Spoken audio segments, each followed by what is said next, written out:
മുഅ്മിനീങ്ങളെ, ബറക്കത്തുള്ള സംഘടനയെ പറ്റിയിട്ടാണ് നമ്മൾ പറഞ്ഞത്. നമ്മളെ സമ്മേളനത്തിന്റെ പ്രമേയങ്ങൾ ശ്രദ്ധിച്ചോന്നറിയില്ല. ഇതിപ്പോ നമ്മൾ 30-ാം വാർഷികമാണ്, അതിനൊരു പ്രമേയമുണ്ട്. സമസ്തന്റെ 100-ാം വാർഷികത്തിന്റെ പ്രമേയം ആദർശ വിശുദ്ധി നൂറ്റാണ്ടുകളിലൂടെ എന്നാണ്. സംഗതി സമസ്ത ഉണ്ടായിട്ട് 1 നൂറ്റാണ്ടായിട്ടുള്ളൂ. പിന്നെന്താ നൂറ്റാണ്ടുകളിലൂടെ എന്ന് ജമ്മാക്കാൻ കാരണം ബഹുവചനം? അതിന്റെ കാരണം നമ്മുടെ ആദർശത്തിന്റെ താരീഖ് 1 നൂറ്റാണ്ടിൻ്റെതല്ല, 15 നൂറ്റാണ്ടിൻ്റെതാണ്. മുസ്തഫ നബി സല്ലല്ലാഹു അലൈഹി വസല്ലമ തങ്ങൾ മുതൽ തുടങ്ങുന്നതാണ് നമ്മുടെ ആദർശത്തിന്റെ താരീഖ് എന്ന് പറയുന്നത്. നബി സല്ലല്ലാഹു അലൈഹി വസല്ലമ തങ്ങളുടെ കാലഘട്ടത്തിൽ തന്നെ നബി തങ്ങളെ എതിർത്ത ആളുകളുണ്ടായിരുന്നു. മുസ്ലിങ്ങളുടെ കൂട്ടത്തിലുള്ള ആൾക്കാർ തന്നെ അവർക്ക് മുനാഫിക്കുകൾ എന്നാണ് പേര് പറഞ്ഞിരുന്നത്. 5 വക്തിനും പള്ളിക്കുണ്ടാവും. അബ്ദുല്ലാഹിബ്നു ഉബയ്യ് സുലൂൽ എന്ന പേരായ ഒരാളുണ്ടായിരുന്നു. അയാൾ മുനാഫിക്കുകളുടെ നേതാവായിരുന്നു. എല്ലാ വക്തിനും പള്ളിയിൽ വരുന്ന ആളാണ്. യുദ്ധത്തിന് പോകുമ്പോൾ നബി തങ്ങളുടെ കൂടെ വരുന്ന ആളാണ്. ഒരിക്കൽ യുദ്ധത്തിന് വേണ്ടി പോയി മടങ്ങി വരുമ്പോ ആയിഷ ബീവി റളിയല്ലാഹു അൻഹ വഴിയിൽ ഒറ്റപ്പെട്ടതിനെ കുറിച്ച് വ്യഭിചാര ആരോപണം പറഞ്ഞുണ്ടാക്കിയ ആള് ഈ അബ്ദുല്ലാഹിബ്നു ഉബയ്യ് സുലൂലാണ്. 10-14 ദിവസം അയാളെ കൊണ്ട് നബി സല്ലല്ലാഹു അലൈഹി വസല്ലം എടങ്ങേറായിട്ട് പെരേക്ക് പോലും പോകാൻ പറ്റാതെയായി. അദ്ദേഹമാണ് മുനാഫിക്കുകളുടെ നേതാവായി അറിയപ്പെടുന്നത്. അപ്പൊ നബി സല്ലല്ലാഹു അലൈഹി വസല്ലം തങ്ങളുടെ കാലഘട്ടത്തിൽ കൂടെ നിന്ന് എതിർത്തിരുന്ന ആളുകൾ ഉണ്ടായിരുന്നു. അവർക്ക് മുനാഫിക്കുകൾ എന്ന് പറയും. നമ്മൾ അന്ന് നബിന്റെ കൂടെയാണുള്ളത്. അപ്പൊ നബി തങ്ങളുടെ കാലം മുതൽ തുടങ്ങുന്ന ഒരു താരീഖാണ് നമ്മുടെ വിശ്വാസ, ആദർശ, ആചാര, അനുഷ്ഠാന, നടപ്പിടിപ്പ് രീതികൾക്കുള്ളത്. 1 നമ്മുടെ വിശ്വാസമാണ്, 2 നമ്മുടെ ആചാരങ്ങളാണ്, 3 അനുഷ്ഠാനങ്ങളാണ്, 4-മത്തത് നടപ്പിരിപ്പ് രീതി എന്ന് പറഞ്ഞാല് നമ്മൾ ചെയ്തുകൊണ്ടിരിക്കുന്ന ചില പാരമ്പര്യ രീതി. അതിന് നബി തങ്ങൾ സല്ലല്ലാഹു അലൈഹി വസല്ലമയോളം പഴക്കമുണ്ട്. സയ്യിദുനാ അബൂബക്കർ സിദ്ദീഖ് റളിയല്ലാഹു അൻഹു ആണ് നബി തങ്ങൾക്ക് ശേഷം ഭരണമേറ്റെടുത്തത്. മുസ്തഫ നബി തങ്ങൾക്ക് ശേഷം ഭരണമേറ്റെടുത്ത സിദ്ദീഖുൽ അക്ബറിന്റെ കാലഘട്ടത്തിലുണ്ടായ ഏറ്റവും വലിയ പ്രശ്നം സക്കാത്ത് നിഷേധികളായിരുന്നു. അവരോട് സിദ്ദീഖ് റളിയല്ലാഹു അൻഹു വാദപ്രതിവാദം നടത്താൻ വേണ്ടി സയ്യിദുനാ അലി ഇബ്നു അബീ ത്വാലിബ് റളിയല്ലാഹു അൻഹുവിനെയും ഹസ്സാൻ ഇബ്നു സാബിത്ത് റളിയല്ലാഹു അൻഹുവിനെയും അധികാരപ്പെടുത്തി. കുറച്ചാൾക്കാർ മടങ്ങി, ബാക്കിയുള്ളവർ ഉറച്ചു നിന്നു. നമ്മൾ ആരപ്പാ? സിദ്ദീഖ് റളിയല്ലാഹു അൻഹുവിന്റെയും അലി റളിയല്ലാഹു അൻഹുവിന്റെയും ഹസ്സാൻ ഇബ്നു സാബിത്തിന്റെയും കൂടെയാണ് നമ്മളുള്ളത്.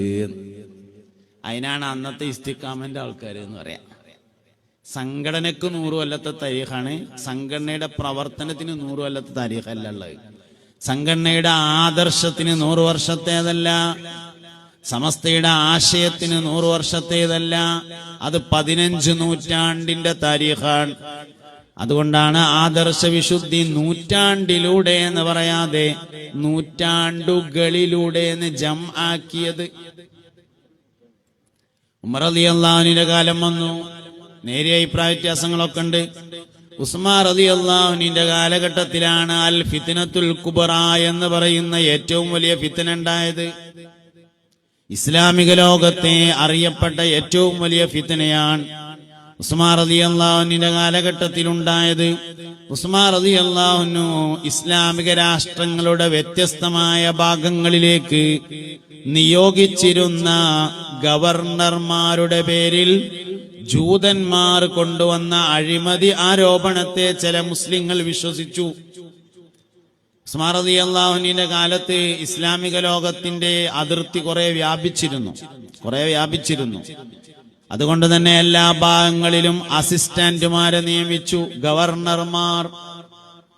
അവർക്കെതിരെ ജൂതന്മാര് സാമ്പത്തികമായ അഴിമതി ആരോപണം ഉന്നയിച്ചു.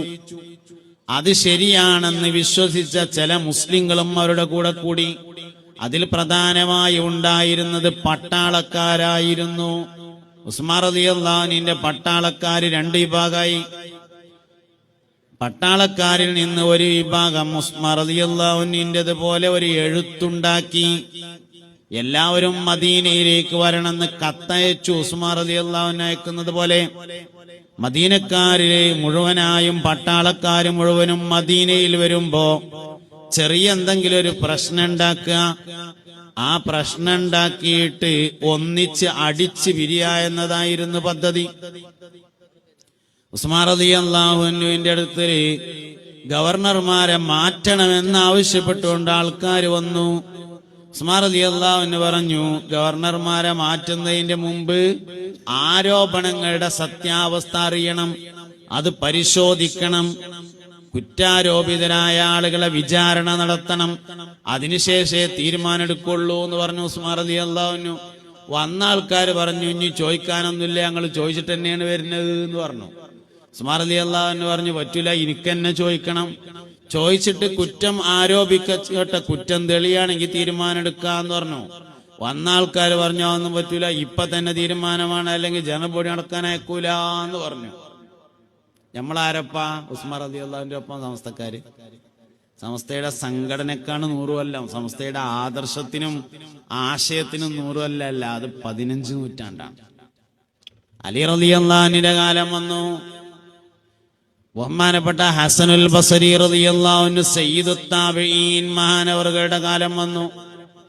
ഹസനുൽ ബസരി റളിയല്ലാഹു അൻഹുവിന്റെ ശിഷ്യൻ തന്നെയായിരുന്നു മുഅ്തസിലിയാക്കളുടെ നേതാവ്.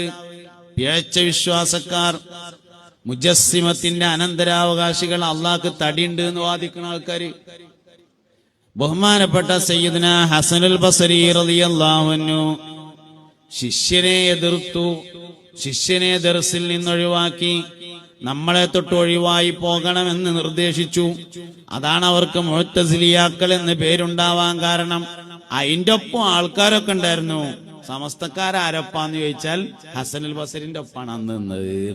സംഘടനക്കാണ് 100 കൊല്ലെന്ന്, ആദർശത്തിന് 15 നൂറ്റാണ്ടുണ്ട് എന്ന്. അതാ ഞാൻ പറഞ്ഞത്. അവസാനത്തെ സ്വഹാബി മരണപ്പെടുന്നത് ഹിജ്റ 100-ലാണ്. സഹാബത്ത് ഒരുപാട് കാലം ജീവിച്ചു.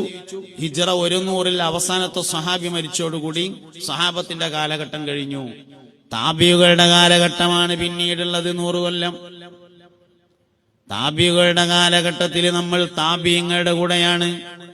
അത് കഴിഞ്ഞ് തബഉ താബിങ്ങളുടെ കാലം വന്നു, നമ്മൾ അവരുടെ കൂടെയാണ്. ഹിജ്റ 300-ന് മുമ്പായി ലോകത്ത് ഫിഖ്ഹ് സ്ഥിരപ്പെട്ടു. 4 മദ്ഹബുകള്. ഹിജ്റ 300-ന് മുമ്പ്, 3 നൂറ്റാണ്ടിന് മുമ്പ് സ്ഥിരപ്പെട്ടതാണ് കർമ്മശാസ്ത്രം, ഫിഖ്ഹ്. ബഹുമാനപ്പെട്ട സയ്യിദുന അബൂ ഹനീഫത്തൻ നുഅ്മാൻ റളിയല്ലാഹു അൻഹുവിന്റെ കാലം, ബഹുമാനപ്പെട്ട സയ്യിദുന മുഹമ്മദ് ബിൻ ഇദ്രീസ് ശാഫഈ റളിയല്ലാഹു അൻഹുവിന്റെ കാലം, മാലിക് ഇമാമിന്റെ കാലം, അഹ്മദ് ബിൻ ഹംബൽ റളിയല്ലാഹു അൻഹുവിന്റെ കാലം. ഹിജ്റ 300-ന് മുമ്പാണ്. 4 മദ്ഹബ് ഒന്നല്ല ഉണ്ടായിരുന്നത്, 10ഓളം മദ്ഹബ് ഉണ്ടായിരുന്നു. പിന്നെ എങ്ങനെയാ 4ആയത്? മദ്ഹബ് എന്തേ 4ആക്കിയത് എന്ന് ആലോചിച്ചു ഒരാള്. മദ്ഹബ് 4ആക്കിയതല്ല, 4ആയതാണ്. പെണ്ണുങ്ങളിൽ നിന്ന് എന്തേ മുത്തലക്ക് മുജിത്തഹീദ് ഉണ്ടാവാറുന്നതെന്ന് ചോദിച്ചു. ഉണ്ടാകണേന് നമുക്ക് ഇതൊന്നുമില്ല, ഉണ്ടായില്ല, ഇരുമ്പോ എന്താ കാട്ടുക? സ്ത്രീകളുടെ കൂട്ടത്തിൽ നിന്നൊരു മുജിത്തഹീദ് ഉണ്ടാകണേന് നമുക്ക് എതിർപ്പൊന്നുമില്ല, ഉണ്ടാകാൻ പാടില്ല എന്ന് നിയമം ഇസ്ലാമിലില്ല. ഉണ്ടാകാത്തതിന് എന്താ കാട്ടുക? ഉണ്ടായിട്ടില്ല, അതിനിപ്പോ എന്താ കാട്ടുക? അതാണ് സംഗതി. അപ്പൊ 4 മദ്ഹബല്ല, മദ്ഹബ് വേറെ ഉണ്ടായിരുന്നു. ദാവൂദുല്ലാഹിരിയുടെ മദ്ഹബ് ഉണ്ടായിരുന്നു, അബ്ദുല്ലാഹിൽ ഇബാദിന്റെ മദ്ഹബ് ഉണ്ടായിരുന്നു, ഇമാം ജാഫർ സ്വാദിഖ് റളിയല്ലാഹു അൻഹുവിന്റെ മദ്ഹബ് ഉണ്ടായിരുന്നു. പക്ഷെ സ്വീകരിക്കാൻ പാടില്ലാത്തതായി പലതിനും പല കാരണമാണ്. അബ്ദുല്ലാഹിൽ ഇബാദിന്റെ മദ്ഹബ് സ്വീകരിക്കാൻ പാടില്ലാത്തതിന്റെ കാരണം അദ്ദേഹത്തിന്റെ വിശ്വാസം ശരിയല്ലാത്തതിനാൽ കർമ്മശാസ്ത്രം സ്വീകരിക്കാൻ പാടില്ല. എന്തുകൊണ്ടായിരിക്കും കർമ്മശാസ്ത്രം ആദ്യം ക്രോഡീകരിക്കപ്പെട്ടത്? അത് എല്ലാവർക്കും ആവശ്യമുള്ളതാണ്, മറ്റേത് അങ്ങനെ എല്ലാവർക്കും ആവശ്യമുള്ളതല്ല എന്നുള്ളതാണ് കാരണം. ഫിഖ് എല്ലാ മനുഷ്യനും ആവശ്യമുണ്ട്. കച്ചവടം ചെയ്യാനും ഫിഖ് വേണം, നിസ്കരിച്ചാനും ഫിഖ് വേണം, ഉംറക്ക് പോകാനും ഫിഖ് അറിയണം. അങ്ങനെ എല്ലാ കാര്യങ്ങൾക്കും വഅദറിയാനും വേണം ഫിഖ് അറിയാ, ഉംറക്ക് പോകാനും വേണം ഫിഖ് അറിയാ, എല്ലാ വിഷയങ്ങൾക്കും ഫിഖ് അറിയണം. അതുകൊണ്ടാണ് എല്ലാവർക്കും ആവശ്യമുള്ളതായത് കൊണ്ട് ആദ്യം സ്ഥിരീകരിക്കപ്പെടുന്നത് കർമ്മശാസ്ത്രമാണ്, ഫിഖ്